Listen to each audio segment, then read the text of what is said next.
ಚೆನ್ನಾಗಿದೆ ಸರ್. ಅದು ಇದು ಲಾಸ್ಟಲ್ಲಿ ಅಣ್ಣ ತಂಗಿ ಸ್ಟೋರಿ ಇದೆಯಲ್ಲ, ಅದು ಮತ್ತು ಲವ್ ಸ್ಟೋರಿ ಎರಡೂ ತುಂಬ ಇಷ್ಟ ಆಯಿತು. ಸೆಂಟಿಮೆಂಟ್ ತುಂಬ ಟಚ್ ಆಗುತ್ತೆ ಸರ್. ತುಂಬ ಡಿಫ್ರೆಂಟಾಗಿ ಮಾಡಿದ್ದಾರೆ. ಅಜಯ್ ರಾವ್ನು ತುಂಬ ಡಿಫ್ರೆಂಟಾಗಿ ತೋರಿಸಿದ್ದಾರೆ. ಸೊ ತುಂಬ ಚೆನ್ನಾಗಿದೆ ಮೂವಿ.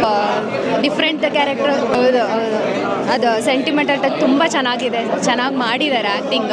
ಹೌದು, ತುಂಬ ಖುಷಿ ಆಯಿತು. ಸೆಂಟಿಮೆಂಟಲ್ ಅಲ್ವಾ, ಅಣ್ಣ ತಂಗಿ ಇದು ನೋಡಿ ಎನ್ಕರೇಜ್ ಮಾಡಿ ತುಂಬ ಚೆನ್ನಾಗಿದೆ. ಮೂವಿ ಚೆನ್ನಾಗಿದೆ. It's a family oriented movie. Emotional ಆಗಿತ್ತು. ಆಮೇಲೆ ಬ್ರದರ್ ಸಿಬ್ಲಿಂಗ್ಸ್ ಬಾಂಡಿಂಗ್ ಹೆಂಗಿರುತ್ತೆ ಆಮೇಲೆ ಅದೆಲ್ಲ ತೋರಿಸಿದ್ದಾರೆ. ಚೆನ್ನಾಗಿದೆ. ಡಿಫ್ರೆಂಟ್. ಫಸ್ಟ್ ಸೈಕೋ ಅನ್ನಿಸ್ತಾರೆ. ಫಸ್ಟ್ ಇಂಟರ್ವ್ಯೂಗೆಲ್ಲ ಫಸ್ಟ್ ಫುಲ್ ಸೈಕೋ ಅನ್ನಿಸ್ತಾರೆ. ಬಟ್ ಆಫ್ಟರ್ ಗೊತ್ತಾಗುತ್ತೆ it's a emotional connected movie. Whatever he had done is for a cause ಅಂತ ಅನಿಸುತ್ತೆ. ಚೆನ್ನಾಗಿದೆ. ಎಂಜಾಯ್ ಮಾಡಿ. ಎಮೋಷ್ನಲ್ ಆಗಿದೆ. ತುಂಬ ಚೆನ್ನಾಗಿದೆ ಸರ್. ಅಜಯ್ ರಾವ್ನ ಬೇರೆ ಜೋನರಲ್ಲಿ ನೋಡಿದ್ದು ತುಂಬ ಇಷ್ಟ ಆಯಿತು. ಹೌದು ಇಷ್ಟ ಆಯಿತು. ತುಂಬ ಚೆನ್ನಾಗಿತ್ತು ಸರ್. ಮೂವಿ ಮಾತ್ರ ಸೂಪರ್ ಸರ್. ಅಣ್ಣ ತಂಗಿ ಸೀನು, ತಾಯಿ ಮಗಂದು ಮತ್ತು ಅವರ ಲವ್ವರ್ದು ಸತ್ಯಕ್ಕೆ ಸಾವಿಲ್ಲ. ಲಾಸ್ಟಲ್ಲಿ ಕ್ಲೈಮ್ಯಾಕ್ಸ್ ಏನಂದರೆ ಅವ್ರ ತಂಗಿನೇ ಗುಮ್ಮ. Super sir. ಸೀನೆಲ್ಲ ಸೂಪರ್, ಅಲ್ಟಿಮೇಟ್ ಸೂಪರಾಗಿ ಮಾಡಿ ಸರ್. ಯಾವಾಗಲೂ ಅವ್ರನ್ನ ನೋಡೋದಕ್ಕೂ ಇದರಲ್ಲೂ ತುಂಬಾ ಡಿಫ್ರೆಂಟ್ ಇದೆ. ಒಂಥರ 18 ವರ್ಷದ ಹುಡುಗ ನೆನಪಿಗೆ ಬಂದಾಗಾಯ್ತು. Super sir. ಹೌದು ಸರ್, ಸೂಪರ್ ಆಗಿದೆ. Thank you sir. ತುಂಬ ಚೆನ್ನಾಗಿದೆ. ಟೋಟಲ್ ಮಾಮೂಲಿ ಫಿಲಮ್ಗಿಂತ ತುಂಬ ಡಿಫ್ರೆಂಟ್ ಆಗಿದೆ. ಇದರಲ್ಲಿ ಜೋನಲ್ಲಿ ತುಂಬ ಎಮೋಷನಲ್ ಆಗಿದೆ. ಇಷ್ಟ ಆಯಿತು. ಆರಾಮಾಗಿ ಫ್ಯಾಮಿಲಿ ಕೂತ್ಕೊಂಡು ನೋಡ್ಬೋದು ಸರ್. ಚೆನ್ನಾಗಿದೆ. ಅಜಯ್ ರಾವ್ ಪಾತ್ರ ಚೆನ್ನಾಗಿ ಇಷ್ಟ ಆಯಿತು. ಚೆನ್ನಾಗಿದೆ. ಲವ್ ಸ್ಟೋರಿ ತುಂಬ ಚೆನ್ನಾಗಿದೆ. ಅಮ್ಮನ ಪಾತ್ರ ಇಷ್ಟ ಆಯಿತು. ಅಮ್ಮ ಸ್ಟೋರಿ ತುಂಬ ಇಷ್ಟ ಆಯಿತು ಸರ್. ಅವ್ರ ಆ್ಯಕ್ಟಿಂಗ್ ಚೆನ್ನಾಗಿ ಮಾಡ್ಯಾವ್ರೆ ಸರ್. ತುಂಬ ಚೆನ್ನಾಗಿ, ತುಂಬ ಇಷ್ಟ ಆಯಿತು ಸರ್. ತುಂಬ ಚೆನ್ನಾಗಿದೆ ಸರ್. ತುಂಬ ಚೆನ್ನಾಗಿ ನೋಡ್ಬೋದು ಇಲ್ಲ ನೋಡ್ಬೋದು ಸರ್. ಮೋಸ ಇಲ್ಲ ಸರ್. ಸೂಪರ್ ಆಗಿದೆ, ಚೆನ್ನಾಗಿದೆ. ಒಳ್ಳೆ ಎಮೋಷನ್ ಫಿಲಮು ಚೆನ್ನಾಗಿದೆ. ಇದೇ ಥರ ಮೂವಿಗಳನ್ನ ಅಜಯ್ ಸರ್ ಮಾಡ್ತಾ ಇರಲಿ. ಚೆನ್ನಾಗಿದೆ. ಖಂಡಿತ ಇಟ್ಟಾಗತ್ತಣ. ತುಂಬ ಚೆನ್ನಾಗಿದೆ ಸರ್. ತುಂಬ ಡಿಫ್ರೆಂಟಾಗಿ ಮಾಡಿದ್ದಾರೆ. ಚೆನ್ನಾಗಿದೆ ಸರ್. ಅಮ್ಮ ಮಗನ ಸೆಂಟಿಮೆಂಟ್ ಇಷ್ಟ. ಚೆನ್ನಾಗಿ ಮಾಡಿದ್ದಾರೆ.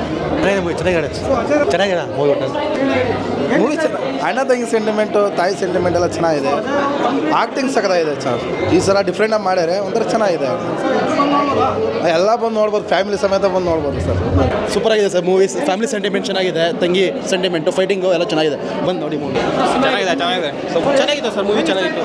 ಅಣ್ಣ ತಂಗಿ ಚೆನ್ನಾಗಿತ್ತು. ಸೆಂಟಿಮೆಂಟ್ ಚೆನ್ನಾಗಿತ್ತು. ಸೂಪರ್ ಆಗಿತ್ತು ಸರ್. ಚೆನ್ನಾಗಿದೆ ಮೂವಿ. ಪರವಾಗಿಲ್ಲ, ಒಳ್ಳೆ ಮೂವಿ. ನೋಡ್ಬೋದು. ಸೂಪರ್ ಆಗಿತ್ತು. ತುಂಬ ಚೆನ್ನಾಗಿದೆ ಅಣ್ಣ ಮೂವಿ. ಅವ್ರ ಆ್ಯಕ್ಟಿಂಗ್ ತುಂಬ ಸಖತ್ತಾಗಿ ಮಾಡಿದ್ದಾರೆ ಇದರಲ್ಲಿ. ಹೌದು, ಇದು ಫೈಟಿಂಗ್ ಎಲ್ಲ ತುಂಬ ಚೆನ್ನಾಗಿದೆ. ತುಂಬ ಚೆನ್ನಾಗಿ ಮಾಡಿದ್ದಾರೆ ಆ್ಯಕ್ಟಿಂಗ್ ಎಲ್ಲ. ಮತ್ತು ಅದು ಇಷ್ಟ ಆಯಿತು. ಎಲ್ಲ ಇಷ್ಟ ಆಯಿತು. ಚೆನ್ನಾಗಿತ್ತು. ಅದ್ಭುತವಾದ ಸಿನಿಮಾ ಸರ್. ಒಳ್ಳೆ ಮೆಸೇಜ್ ಇದೆ. ಎಸ್, ಹೌದು. ಲವ್ ಸ್ಟೋರಿಯಿಂದ ಬ್ಯಾಕ್ ಬಂದು ಇಂಥ ಒಂದು ಹೌದು ತುಂಬ ಚೆನ್ನಾಗಿ ಮಾಡಿದ್ದಾರೆ. ಒಳ್ಳೆ ಸಿನಿಮಾ. ಎಲ್ಲರೂ ಬಂದು ನೋಡಬೇಕು. ಥಿಯೇಟ್ರಿಗೆ ಬಂದು ನೋಡೋಂಥ ಸಿನಿಮಾ ಇದು. Thank you. ಚೆನ್ನಾಗಿತ್ತು. ಚೆನ್ನಾಗಿದೆ ಸರ್. ಹೋಟೆಲ್ ಇಲ್ಲ ಸರ್, ಫಸ್ಟ್ ಕ್ಲಾಸ್ ಆಗಿದೆ ಹೋಟೆಲ್. ನಾನು ನೋಡ್ಬೋದು ಸರ್. ಡೆಫಿನೆಟಾಗಿ ನೋಡಿ.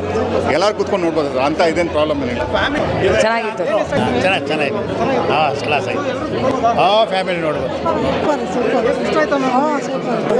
ಚೆನ್ನಾಗಿ ಮಾಡೋದು. Bro ಸಾಕಾಗೈತೆ bro. ಸಾಕಾದಾಗ ಮಾಡೋಣ. ಅಜಯ್ ರಾವ್ ಆ್ಯಕ್ಟಿಂಗ್ ಅಂದ್ರೆ ಸೂಪರು. ಅಂದರೆ ತಾಯಿಗೆ ತಕ್ಕ ಮಗ ಅಷ್ಟು ರೇಂಜಲ್ಲಿ ಸಾಕಾಗಿದೆ ಫಿಲಮ್ ಅಂತೂ. ಅಂದರೆ ಲಾಸ್ಟಲ್ಲಿ ಒಂದು ಸಾಯೋದಿದೆಯಾ, ಅದೊಂದು ಇರಲಿಲ್ಲ ಅಂದರೆ ಚೆನ್ನಾಗಿರ್ತಾಯಿತ್ತು. ಅಣ್ಣ ತಂಗಿ ಇಬ್ಬರು ಮೀಟ್ ಆಗಿದೆ. ಸಾಕಾಗಿರ್ತೈತೆ ಫಿಲಮ್. ಮೂವಿ ತುಂಬ ಚೆನ್ನಾಗಿದೆ. ಹೀರೋ ಅಜಯ್ ರಾವ್ ತುಂಬ ಆ್ಯಕ್ಟಿಂಗ್ ಮಾಡಿದ್ದಾರೆ. ಆದರೆ ಅಣ್ಣ ತಂಗಿ ತುಂಬ ಪದ ಇದಿದೆ, ಸಸ್ಪೆನ್ಸ್ ಆಗಿದೆ. ಆದರೆ ತಂಗಿಗೋಸ್ಕರ ಎಲ್ಲ ತ್ಯಾಗ ಮಾಡ್ತಾರೆ. ಅದು ತುಂಬ ಮೂವಿ ಸೂಪರಾಗಿ ಬಂದಿದೆ. ಚೆನ್ನಾಗಿದೆ ಸರ್. ತುಂಬ ಎಲ್ಲರಿಗೂ ಟಚ್ ಆಗುತ್ತೆ. ಯಾಕೆಂದರೆ ಸಸ್ಪೆನ್ಸ್ ಆಗಿರುತ್ತೆ. ಅದರ ತುಂಬ ಡೈಲಾಗ್ ಹೊಡಿದವ್ರೆ. ನಂಗೆ ತುಂಬ ಖುಷಿ ಆಗೈತು. ಇನ್ನೊಂದು ಸಾರಿ ನೋಡಬೇಕು ಪಿಕ್ಚರ್. ಸರ್ ಚೆನ್ನಾಗಿದೆ ಸರ್. ಸೂಪರ್ ಚೆನ್ನಾಗಿದೆ ಸರ್. ಅಜಯ್ ಅವ್ರ ಆ್ಯಕ್ಟಿಂಗ್ ಇರ್ಬೋದು, ಫೈಟಿಂಗ್ ಇರ್ಬೋದು, ಮತ್ತು ಮ್ಯೂಸಿಕ್ ಬ್ಯಾಕ್ಗ್ರೌಂಡ್ ಸ್ಕೋರ್ ಚೆನ್ನಾಗಿದೆ. ಸೋನಾಲ್ ಮಂಟರ್ ಆ್ಯಕ್ಟಿಂಗ್ ಚೆನ್ನಾಗಿದೆ. ಅಣ್ಣ ತಂಗಿ ಸೆಂಟಿಮೆಂಟ್ ಚೆನ್ನಾಗಿದೆ. ಹೌದು. ಲವರ್ ಬಾಯ್ ಸಿನಿಮಾ ತುಂಬ ಮಾಡಿದ್ದಾರೆ. ಇದರಲ್ಲಿ ಒಂದು ಆಕ್ಷನ್ ರಗಡ್ ಅವರು ಒಂದು ಡಿಫ್ರೆಂಟ್ ಹೇರ್ ಸ್ಟೈಲ್ ಇರ್ಬೋದು, ಡಿಫ್ರೆಂಟ್ ಲುಕ್ ಇರ್ಬೋದು, ಚೆನ್ನಾಗಿ ಮಾಡಿದ್ದಾರೆ. ಒಳ್ಳೆ ಆ್ಯಕ್ಟಿಂಗ್ ಮಾಡಿದ್ದಾರೆ. Super acting sir. So first ಹಾಫ್ಗೂ ಸೆಕೆಂಡ್ ಹಾಫ್ಗೂ ತುಂಬ ಡಿಫ್ರೆನ್ಸ್ ಇದೆ. ಅಂದರೆ ಫಸ್ಟ್ ಹಾಫಲ್ಲಿ ಬರೀ ಆ್ಯಕ್ಷನ್ ಇದ್ದರೆ ಸೆಕೆಂಡ್ ಹಾಫ್ ತುಂಬ ಎಮೋಷ್ನಲ್ ಆಗಿದೆ. ಸೊ ಯಾವ ಸೀನು ಬೋರಿಂಗ್ ಆಗೇನಿಲ್ಲ. ಸೊ ಇಂಟರ್ವಲ್ ಬಂದಿದ ತಕ್ಷಣ ನಮಗೆ ಗೊತ್ತೂ ಆಗಿಲ್ಲ ಇಂಟರ್ವಲ್ ಬಂದಿದೆ ಅಂತ. It was very interesting. And Ajay Rao ಬೇರೆ ಇದು ಡಿಫ್ರೆಂಟ್ ಜಾನರಲ್ಲಿ ಮಾಡಿರೋದು. ಮುಂಚೆ ಎಲ್ಲ ಲವ್ ಬಾಯ್ ಥರ ಮಾಡಿ ಇದರಲ್ಲಿ ಆ್ಯಕ್ಷನ್ ಆಗೆಲ್ಲ ಮಾಡಿರೋದು. And he is looking amazing. ಅಂದರೆ ರೋಲಿಗೆ ಬೇಕಂಗೆ ಇದ್ದಾರೆ. ಸೊ ಇಂಟರ್ವಲಿಂದ ಹತ್ತಿದೆ ಆಗಿದೆ. So it was so emotional. ಅಂದರೆ ಒಂದು ಬ್ರದರ್ ಬಾಂಡಿಂಗ್. ಅಂದರೆ ನಾನು ಅಕ್ಕ ಇಬ್ಬರೇ ಅಲ್ಲ. So we are sisters. So ಒಂದು ಬ್ರದರ್ ಇದ್ದರೆ ಯಾವ ಥರ ಇರ್ತಿತ್ತು ಅನ್ನೋದನ್ನೆಲ್ಲ ಇಮ್ಯಾಜಿನ್ ಮಾಡ್ಕೊಳ್ಳೋಕ್ಕೂ ಸ್ವಲ್ಪ ಇದಾಗ್ತದೆ. So it was like connecting to us. So ಅದರಲ್ಲಿ ಅಂದರೆ ಬಂದು ರಿಲೇಷನ್ ಅಂತ ಬಂದರೆ ವಿಲ್ ಸ್ಯಾಕ್ರಿಫೈಸ್ ಎವ್ರಿಥಿಂಗ್ ಅಂತ ಸೊ ಇಟ್ಸ್ ನೈಸ್.